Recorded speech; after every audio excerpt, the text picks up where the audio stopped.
சரி, வாங்க போவோம். How your mind works. இந்த சாப்டர்ல ஜோசப் மர்ஃபி ஒரு முக்கிய விஷயத்தை சிம்பிளா சொல்றாரு.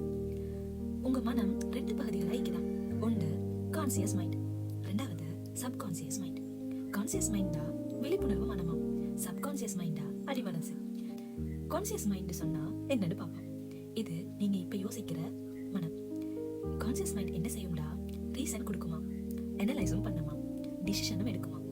உதாரணமா கான்சியஸ் மைண்ட் சொன்னா, நான் ஒரு விஷயத்தை நினைக்கிற நேரம் இது பாசிபிள் ஆயிக்குமா, என்னால இதை செய்ய இயலுமா, நான் இதை செய்வேனா, இப்படி செஞ்சா இது சரியா வருமான்னு யோசிக்கிறது. சப்கான்சியஸ் மைண்டா இது உங்களுக்குள்ளேயே இருக்கிற அடிமனசு. இதுக்கு லாஜிக் தெரியாது, நீங்க நம்புறத அப்படியே எக்ஸெப்ட் பண்ணும். நல்லதா நம்பினாலும் சரி, கெட்டதா நம்பினாலும் சரி, அது உண்மையை எடுத்துட்டு வேலை செய்யும். எது சொன்னாலுமே ஆஹா ஓ அதுதான் அப்படின்னு எடுத்துக்கோ.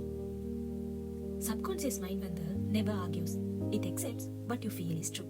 இதைத்தான் ஜோசப் மர்ஃபியும் சொல்றாரு. அது எப்பயுமே ஆர்கியூ பண்ணாது. நீங்க அடிக்கடி எதை சொல்லிட்டு இருக்கீங்களோ அதை எக்ஸெப்ட் பண்ணி அப்படியே எடுத்துக்கும். எக்ஸாம்பிளுக்கு, நான் ஃபெயில் தான், என் லைஃப்ல எதுவுமே லக் இல்லை, எனக்கு எதுவுமே சரி வராது, நான் செஞ்சா எதுவுமே பிழையா தான் வரும், இப்படி நினைச்சிட்டே இருந்தா அதைத்தான் சப்கான்சியஸ் மைண்ட் எடுத்துக்கிட்டு அதே மாதிரி நடந்துக்கும். அதனால எல்லாமே பிழையாவே நடக்க பார்க்கும். அது உண்மையை எடுத்துக்கிட்டு உங்களோட வாழ்க்கையில அப்படியே ரிஃப்ளெக்ட் பண்ணும். நெகட்டிவ் தாட்ஸை நாங்க அடிமனசுக்கு அனுப்பினோம்டா அது அப்படியே நெகட்டிவாவே ரிஃப்ளெக்ட் பண்ணும். ஜோசப் மர்ஃபி அடுத்தது ஒரு பாயிண்ட் சொல்றாரு. நம்பிக்கை எப்படி உருவாகுது? நம்பிக்கை எப்படி உருவாகுது தெரியுமா? ரிப்பீட்டட் தாட்ஸாலையும். அது ஒரு ஸ்ட்ராங் இமோஷனா. அந்த ஸ்ட்ராங் இமோஷன் ஹெபிச்சுவல் திங்கிங்ல தான் இருக்குதான். நாங்க எதை அதிகமா பாசிட்டிவா நம்புறோமோ அந்த நம்பிக்கையை தான் அவரு ரிப்பீட்டட் தாட்ஸ் மூலமா எக்ஸ்பிளைன் பண்றாரு.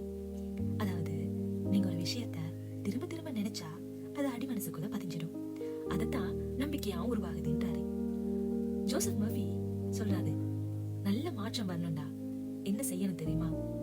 நல்ல தாட்ஸை கன்சியஸ்லி செலக்ட் பண்ணணுமா, அதோட அதுல ஈக்கிற ஃபியரை ரிஜெக்ட் பண்ணணுமா, பாசிட்டிவ் எஃபர்மேஷனை நாங்க மனசுலக்கே வச்சுக்கொள்ளணுமா. உதாரணமா, நான் இப்ப காமா இருக்கேன், எனக்கு சக்சஸ் ஈஸியா வருது, என் மனசு எனக்கு ஹெல்ப் பண்ணுது, எனக்கு எல்லாமே நல்லதா தான் நடக்கும்.